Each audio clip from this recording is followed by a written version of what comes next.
Hello everyone, welcome back. Our next chapters in subject code ME306 Advanced Workshop Techniques are semi-automatic lathes and automatic lathes. These are automated version of lathe machines. Although you have studied the central lathe in the subject ME209 Workshop Technology last year. However, before jumping into semi-automatic lathe, that is our next chapter, let's take a tour to central lathe or engine lathe. So let's get started. ME306 Advanced Workshop Techniques. A brief view on central lathe or engine lathe. Introduction of lathe. Lathe is the most versatile machine tool. lathe एक machine tool है. कई बार हम lathe को lathe machine भी कह देते हैं. अगर हम बात करें मशीन टूल्स की, तो मशीन टूल्स ऐसे टूल्स हैं जो वर्कपीस को डिजायर्ड कॉन्फ़िगरेशन में लाने के लिए कटिंग टूल के द्वारा मटेरियल रिमूवल करते हैं. वहीं सामान्य तौर पर machines one form of power को दूसरी फॉर्म में कन्वर्ट करने के लिए काम में ली जाती हैं. तो लेथ मशीन एक ऐसा टूल है जो वर्कपीस को डिजायर्ड शेप और कॉन्फ़िगरेशन में लाने के लिए मटेरियल रिमूव करने का काम करता है. ये वर्सेटाइल है because lot of different type of operations can be performed on this machine tool. In the previous classes we have discussed about different type of machines tools like boring machines, grinding machines. These all are machine tools. Lathe is also general purpose machine tool. A variety of operations can be done to get different shapes on this machine tool. So this is general purpose machine tool. और lathe में generally जो surface produce की जाती हैं वो cylindrical होती हैं. हालांकि हम सिलेंड्रिकल शेप्स के अलावा भी डिफरेंट सरफेसेस को मशीन कर सकते हैं. लेथ में सामान्य तौर पर सिंगल पॉइंट कटिंग टूल का प्रयोग किया जाता है. हालांकि हम अन्य तरह के ऑपरेशंस करने के लिए मल्टी पॉइंट कटिंग टूल्स का भी प्रयोग करते हैं. लेकिन सामान्य तौर पर जो ऑपरेशंस लेथ पर किए जाते हैं उनके लिए हम सिंगल पॉइंट कटिंग टूल का प्रयोग करते हैं. चलिए अब बात करते हैं different variations of lathe. Lathe machine different तरह की होती हैं जिनमें speed lathe, bench lathe, centre lathe और engine lathe, to room lathe, special purpose lathe, semi automatic lathe, automatic lathe है. स्पीड लेथ की बात करें तो स्पीड लेथ जैसा नाम से पता चलता है ये लेथ हाई स्पीड्स पर काम में ली जाती है. जनरली यहाँ स्पिंडल की rotating speeds up to 4000 RPM होती है. और जो लेथ वुड टर्निंग के काम में ली जाती है उन्हें वुड टर्निंग लेथ कहा जाता है. वहीं जो लेथ मेटल स्पिनिंग के काम में ली जाती है उन्हें मेटल स्पिनिंग लेथ कहा जाता है. स्पीड लेथ में न तो लीड स्क्रू होता है, न फीड रोड्स होती है और न ही कैरिज होते हैं. बेंच लेथ की अगर बात करें तो बेंच लेथ स्मॉलर साइज की होती है, यानी इन्हें बेंच पर लगाया जा सकता है. और ये लगभग सेंटर लेथ या इंजन लेथ या स्पीड लेथ के जैसी हो सकती हैं. सेंटर लेथ और इंजन लेथ की बात करें तो ये बहुत ज़्यादा प्रयोग में ली जाने वाली लेथ मशीन है. इस वेरिएशन के बारे में अभी पढ़ने वाले हैं.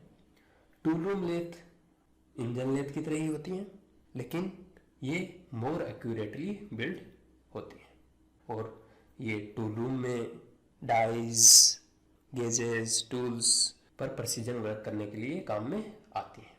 इन लेथ में कई तरह के अटैचमेंट भी लगे होते हैं. स्पेशल पर्पज लेथ किसी स्पेशल काम के लिए बनाई जाती हैं, जैसे व्हील लेथ रेल व्हील्स की मशीनिंग में. वहीं डुप्लीकेटिंग लेथ किन्हीं जॉब्स की कॉपी करने में काम में ली जाती है. सेमी ऑटोमेटिक लेथ और ऑटोमेटिक लेथ ये सेंटर लेथ और इंजन लेथ के ऑटोमेटेड वर्जन है और इन्हें हम अगले 2 चैप्टर्स में पढ़ेंगे. तो चलिए चर्चा करते हैं सेंटर लेथ और इंजन लेथ के बारे में. अगर आप इस फोटो को ध्यान से देखें तो आप पाएंगे इसे आप अपनी मशीन शॉप में देख चुके हैं। इसे सेंटर लेथ या इंजन लेथ कहा जाता है।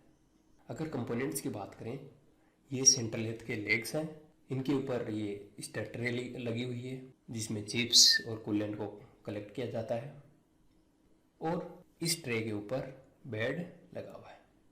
हालांकि ये लेग्स, स्टार्टर ट्रे और बेड सामान्य तौर पर बेड या बेस ही कहे जाते हैं। बेड कास्ट आयरन का बना होता है और ये एक बॉक्स लाइक कास्टिंग है। इस बेड की ऊपरी सतह को एक्यूरेटली मशीन किया जाता है ताकि उस पर गाइडवेज बनाए जा सके। यहाँ आउटर गाइडवेज और इनर गाइडवेज होते हैं। आउटर गाइडवेज कैरीज के लिए, वहीं इनर गाइडवेज टेल स्टॉक के लिए बनाए जाते हैं। बेड के लेफ्ट एंड की बात करें तो लेफ्ट एंड पे हेड स्टॉक लगा रहता है। ये हेड स्टॉक भी एक कास्टिंग से बनाया जाता है। Head stock houses the spindle as well as driving mechanism for it. इस हेड स्टॉक में फीड मैकेनिज्म भी लगा होता है।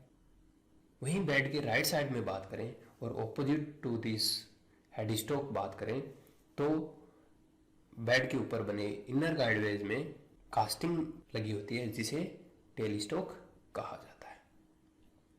यहाँ ये होल जो अरेंजमेंट है ये कैरीज है, जो ये फ्रंट फेस है ये एप्रन है, ये जो पार्ट है ये सेडल कहलाता है, और सेडल बेड पर बने आउटर गाइडवेज पर मूव करता है। इस सेडल के ऊपर एक डॉगटेल स्ट्रक्चर बनी होती है। इस डॉगटेल स्ट्रक्चर पर क्रॉस स्लाइड लगा रहता है, यानी सेडल पर क्रॉस स्लाइड माउंटेड होता है। क्रॉस स्लाइड के ऊपर कंपाउंड रेस्ट और कंपाउंड स्लाइड लगी होती है। ये कंपाउंड स्लाइड सामान्य तौर पर एक स्विवेल प्लेट के द्वारा माउंटेड होती है ताकि इसे एंगुलर मूवमेंट भी दिया जा सके। इस कंपाउंड स्लाइड पर टूल पोस्ट माउंट होता है। टूल पोस्ट सिंगल वे, 2 वे और 4 वे टाइप का हो सकता है। इस टूल पोस्ट को भी हम स्विवेल कर सकते हैं। यहाँ से लेकर यहाँ तक जो डिस्टेंस है that is length of this centre length. तो इस लेंथ वाइज डायरेक्शन को लॉन्गिट्यूडिनल डायरेक्शन कहा जाता है, या जो डायरेक्शन इस स्पिंडल के एक्सिस की है उसे लॉन्गिट्यूडिनल डायरेक्शन कहा जाता है। लॉन्गिट्यूडिनल डायरेक्शन के परपेंडिकुलर जो डायरेक्शंस हैं उन्हें लेटरल और ट्रांसवर्स डायरेक्शन कहा जाता है। तो यहाँ हम जब सेडल की बात करते हैं, वो स्ट्रक्चर जो बेड की आउटर गाइडवेज पे लगी होती है, ये स्ट्रक्चर लॉन्गिट्यूडिनल डायरेक्शन में मूव कर सकती है और इसे कहीं भी क्लैंप किया जा सकता है। इस सेडल को इस व्हील की सहायता से मूव करवाया जाता है। हैंड व्हील की रोटरी मोशन को लीनियर मोशन में कन्वर्ट करने के लिए यहाँ पर रेक एंड पिनियन अरेंजमेंट लगा हुआ है। यहाँ ये आप रेक गियर देख पा रहे हैं। रेक गियर इनफाइनाइट डायमीटर का होता है, या कहें कि ये एक लीनियर गियर है। इस सेडल के ऊपर लगे डोटेल में क्रॉस स्लाइड लगा होता है। इस क्रॉस स्लाइड का ये व्हील है। जब इस व्हील को घुमाया जाता है तो क्रॉस स्लाइड जैसा नाम से है, ये क्रॉस डायरेक्शन में और लॉन्गिट्यूडिनल डायरेक्शन के परपेंडिकुलर डायरेक्शन में मूव करता है। ये हमारी लॉन्गिट्यूडिनल डायरेक्शन है, तो इसके परपेंडिकुलर डायरेक्शन में ये क्रॉस स्लाइड मूव करेगा। तो ये क्रॉस स्लाइड इस डायरेक्शन में मूव करता है। इस क्रॉस स्लाइड पर स्विवेलिंग प्लेट के द्वारा कंपाउंड स्लाइड और कंपाउंड रेस्ट माउंटेड होता है। यहाँ ये कंपाउंड स्लाइड है। इस स्लाइड को इस व्हील के द्वारा लॉन्गिट्यूडिनल डायरेक्शन में मूव करवाया जाता है। कंपाउंड स्लाइड पर टूल पोस्ट लगा रहता है। इस टूल पोस्ट को भी एंगुलर मूवमेंट दी जा सकती है। टूल पोस्ट में टूल को टाइटली सिक्योर किया जाता है।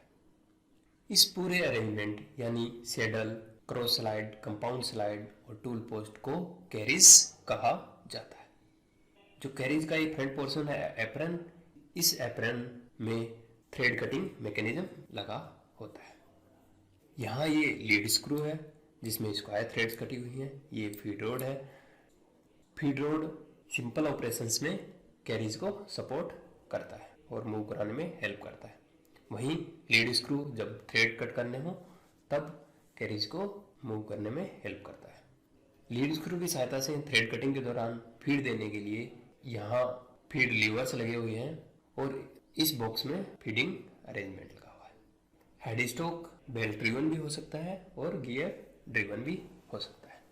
डिफरेंट टाइप ऑफ स्पीड्स प्राप्त करने के लिए यहाँ स्पीड चेंजिंग लीवर लगे हुए हैं। हेड स्टॉक में स्पिंडल लगी होती है। स्पिंडल एक होलो सेक्शन रखती है।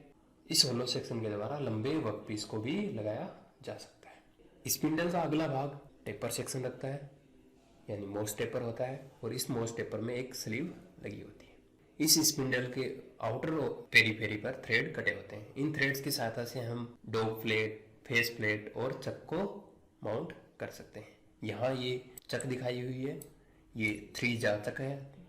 चक 3 जा हो सकती है, 4 जा हो सकती है, मैग्नेटिक हो सकती है, न्यूमेटिक हो सकती है, हाइड्रोलिक ऑपरेटेड हो सकती है। चक वर्कपीस को टाइटली माउंट करने के काम आती है। ये कूलेंट अरेंजमेंट लगा हुआ है। टेल स्टॉक में देखें तो टेल स्टॉक के ऊपरी ओर होलो कास्टिंग है।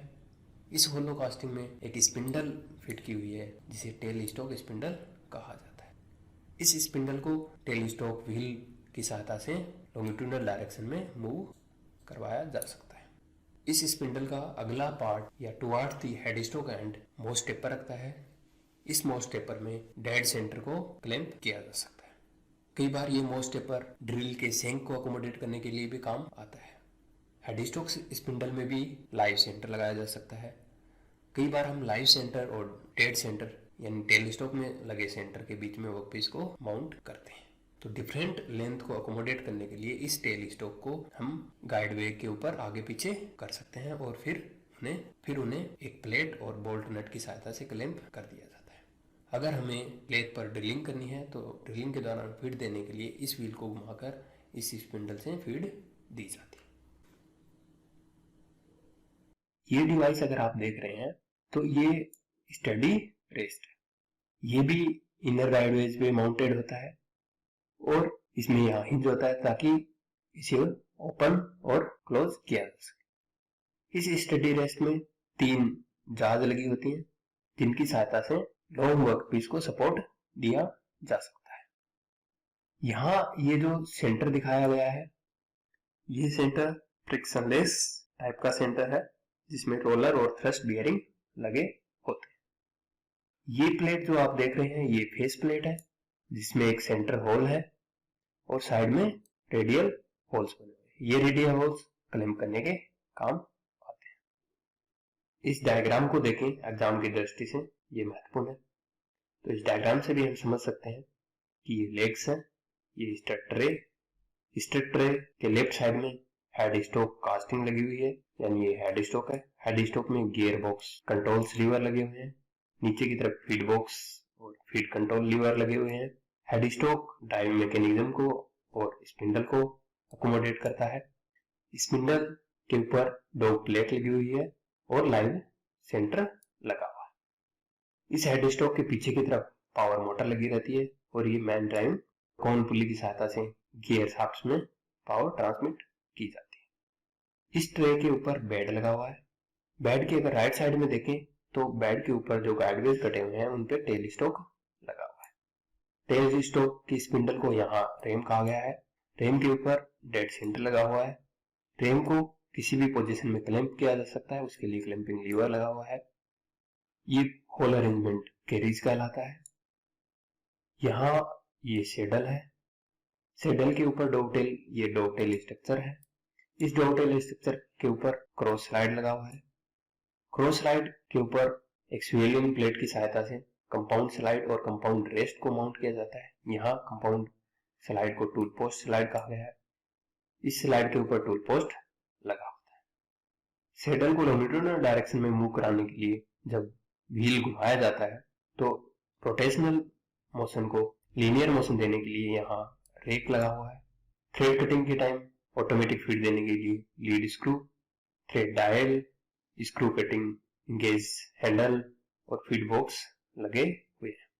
फीड रोड जब हमें थ्रेड कटिंग के अलावा ऑपरेशंस करने हैं तब कैरिज को सपोर्ट देने के लिए हेल्प करती है। अब बात करते हैं principal parts of a lathe की। लेथ के प्रिंसिपल पार्ट्स हैं bed, head stock, tail stock, carriage, feed mechanism and thread cutting mechanism. इस चित्र की सहायता से भी हम principal parts of lathe explain कर सकते हैं। सबसे पहला पोर्शन बेड है। बेड के लेफ्ट साइड में हेड स्टॉक कास्टिंग लगी हुई है जिसमें फीड कंट्रोल्स, स्पीड कंट्रोल्स और स्पिंडल ड्राइव मैकेनिज्म लगे हुए होते हैं। स्पिंडल के ऊपर चक लगी हुई हो सकती है या कोलेट लगी हुई हो सकती है या dog plate and dog carrier लगा हो सकता है। पैड के राइट साइड में टेल स्टॉक लगा होता है। टेल स्टॉक में स्पिंडल और डेड सेंटर लगे होते हैं। इन दोनों के बीच में कैरीज लगा होता है। Carriage saddle, cross slide, compound slide और टूल पोस्ट की असेंबली है। थ्रेड कटिंग के दौरान डिफरेंट टाइप ऑफ फीड देने, ऑटोमेटिक फीड देने के लिए फीडिंग अरेंजमेंट और लीड स्क्रू लगा होता है। Now specification of a lathe. Lathe को generally maximum distance between centres, maximum swing over bed, maximum swing over the cross slide से स्पेसिफाई किया जाता है। मैक्सिमम डिस्टेंस बिटवीन सेंटर्स की बात करें, हेड स्टॉक स्पिंडल पर लाइव सेंटर लगा होता है और टेल स्टॉक स्पिंडल पर डेड सेंटर लगा होता है। इन दोनों सेंटर्स के बीच में मैक्सिमम डिस्टेंस कितनी हो सकती है? The maximum distance between these centres.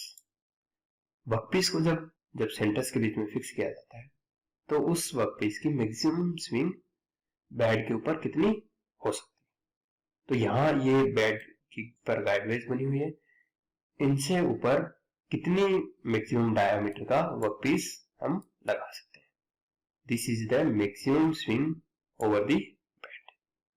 Carries में लगे क्रॉस स्लाइड के ऊपर मैक्सिमम स्विंग कितनी हो सकती है?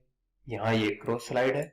इस क्रॉस स्लाइड के ऊपर मैक्सिमम स्विंग यानी जो मैक्सिमम डायमीटर का workpiece that can be used gives us maximum swing over the cross slide.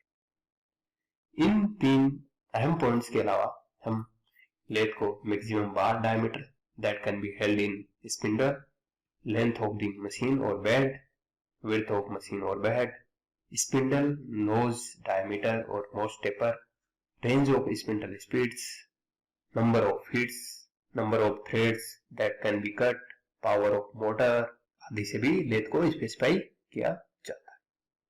अब बात करते हैं लेथ एक्सेसरीज की। लेथ एक्सेसरीज वर्क को होल्ड करने, वर्क को सपोर्ट करने या टूल को होल्ड करने के काम में आते हैं। सबसे पहले बात करते हैं वर्क होल्डिंग डिवाइसेस की। यहाँ जो ये चित्र दिखाया गया है इसमें ये वर्क पीस है। इस वर्क पीस को सेंटर्स के बीच में ये डेड सेंटर है। दूसरा सेंटर यहाँ दिख नहीं रहा है, पीछे की तरफ है जो लाइव सेंटर कहलाता है। तो लाइव सेंटर और डेड सेंटर के बीच में वर्कपीस को सपोर्ट किया गया है और इस वर्कपीस को रोटेशनल मूवमेंट देने के लिए स्पिंडल में डॉग प्लेट लगाई गई है, यानी ये डॉग प्लेट लेथ स्पिंडल की सहायता से ड्राइव होती है।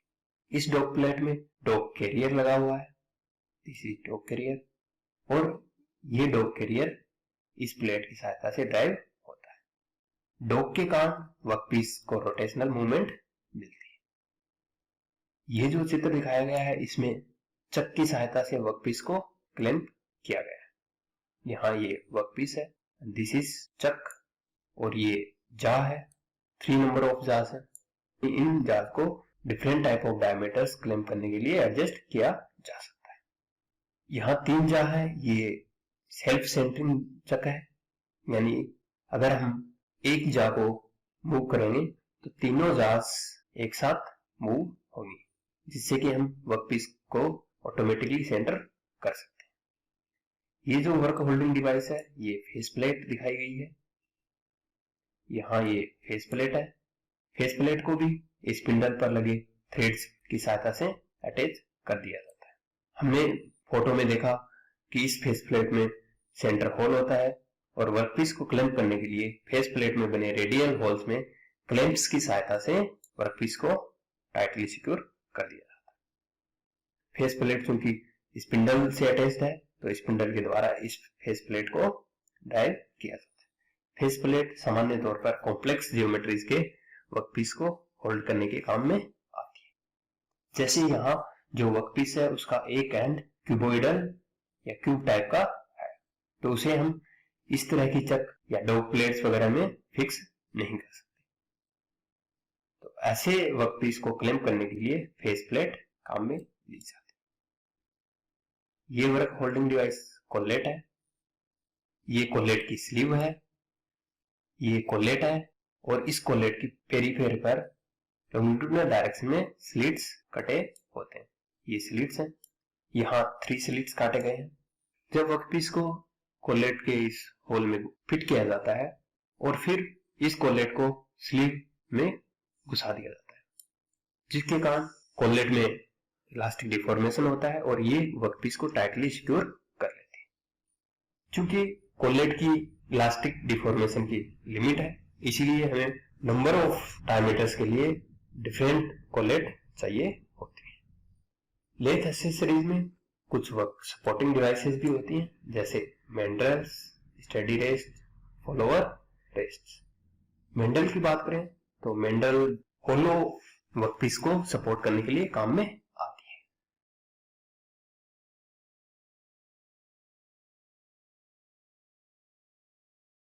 मेंडल एक शाफ्ट है जिसके 2 एंड लाइव सेंटर और डेड सेंटर में फिक्स कर दिए जाते हैं, फास्टन किए जाते हैं, और होलो वर्कपीस को इस मेंडल में सपोर्ट कर दिया जाता है। वहीं अगर लॉन्ग सिलेंडर वर्कपीस है जिन्हें लाइव सेंटर और डेड सेंटर पे सपोर्ट किया जाता है, लंबाई अधिक होने के कारण इन्हें स्टडी रेस्ट की सहायता से सपोर्ट किया जाता है। स्टडी रेस्ट हमने लेथ की फोटो में लगा हुआ देखा था।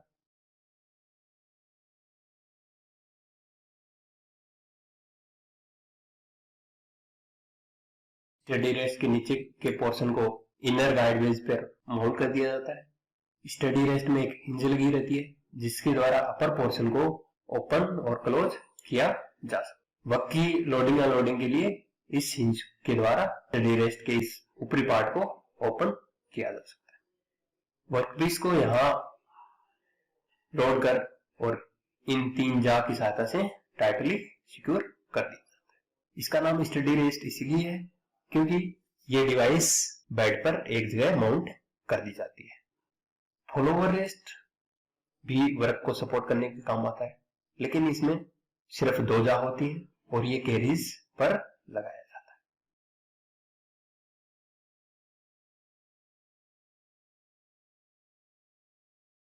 कैरीज पर इस फॉलोअर रेस्ट को लगा दिया जाता है। फॉलोअर रेस्ट की फ्रेम में 2 जा लगी होती है जिनकी सहायता से वर्कपीस को सपोर्ट कर दिया। वर्कपीस कटिंग टूल और इन 2 जा की सहायता से सपोर्ट होता है। कटिंग के दौरान कटिंग टूल की मोशन के साथ साथ ये फॉलोअर रेस्ट भी मूवमेंट करता है, जिसके द्वारा कटिंग के दौरान कटिंग फोर्सेस को सहन करने के लिए वर्कपीस को सपोर्ट प्रोवाइड करता है। चूंकि ये कटिंग टूल को फॉलो करता है इसीलिए इसका नाम फॉलोअर रेस्ट रखा गया। अब कुछ लेथ अटैचमेंट की बात करते हैं। लेथ अटैचमेंट्स कुछ एडिशनल इक्विपमेंट्स हैं जो स्पेसिफिक पर्पज के लिए लगाए जाते हैं, जैसे स्टॉप्स, टेपर टर्निंग करने के लिए taper turning attachment, lathe machine पर मिलिंग करने के लिए मिलिंग अटैचमेंट, लेथ मशीन पर ग्राइंडिंग करने के लिए ग्राइंडिंग अटैचमेंट, जॉब पर गियर काटने के लिए गियर कटिंग अटैचमेंट, वर्कपीस की रेडियल टर्निंग करने के लिए रेडियल टर्निंग अटैचमेंट लगाओ। इस वर्कपीस के अगर एंड को हमें रेडियली काटना हो तो उसे रेडियल टर्निंग कहा जाता है। Now let's discuss the various operations that can be performed on the lathe machine tool. Mainly, the lathe is used to turn the cylindrical workpiece. So here, this diagram represents the turning operation. The workpiece is having original diameter D naught, and we have to turn it to diameter df. That means we have to remove metal from circumference of this workpiece having width d. Here d represents depth of cut. That means df is equal to d naught minus 2d. While performing the operation on the lathe machine, the workpiece is given rotary motion. Here n represents revolution per minute. And cutting tool, here it is single point cutting tool, is given a depth D into workpiece, and simultaneously it is fed into workpiece with a feed F. We can say the main principle of lathe is the relative motion between workpiece and the cutting tool.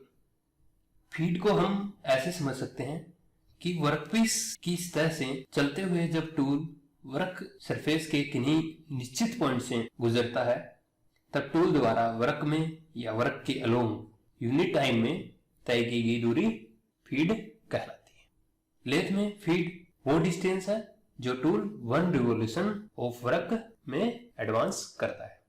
जैसे यहाँ turning में अगर हम इन निश्चित points की बात करें जो पॉइंट्स इस लाइन पर स्थित हैं और हम यहां से कंसीडर करना शुरू करें, एक रिवोल्यूशन में जब टूल वर्क के अलोंग, यहां टर्निंग में वर्क के अलोंग मूवमेंट कर रहा है इस डायरेक्शन में, तो वर्क के अलोंग एक रिवोल्यूशन में जितनी डिस्टेंस ट्रेवल करता है ये distance that is known as feet.